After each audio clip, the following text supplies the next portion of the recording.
Israel kembali mengalami kerugian besar setelah kehilangan komandan perang yang tewas dibom Hamas saat ia mengajak anggotanya beristirahat di tengah perang Gaza Barat.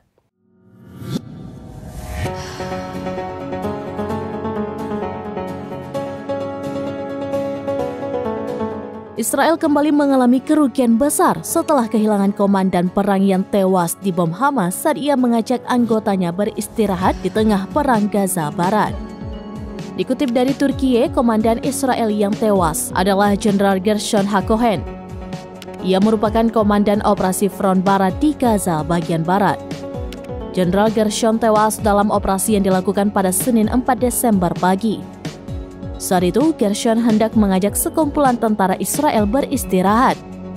Ajakan itu terjadi di tengah serangan yang dilancarkan di jalur Gaza Barat. Gershon mengajak anak buahnya beristirahat di sebuah rumah, namun rupanya bangunan tersebut menjadi target serangan Hamas. Israel mengklaim Jenderal Gershon tewas bersama sekelompok tentara Zionis yang sedang beristirahat. Beruntungnya, beberapa tentara Israel masih ada yang selamat namun dengan kondisi luka-luka.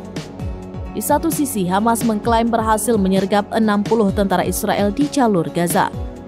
Selain itu, sayap militan Hamas yakni Al-Qassam mampu menargetkan 5 tank Zionis dan 5 pengangkut personel di poros timur Gaza dengan rudal Yasin 105.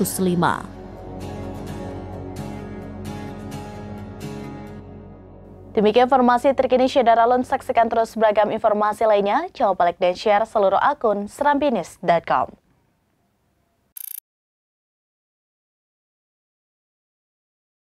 Download Tribun X sekarang, menghadirkan lokal menjadi Indonesia.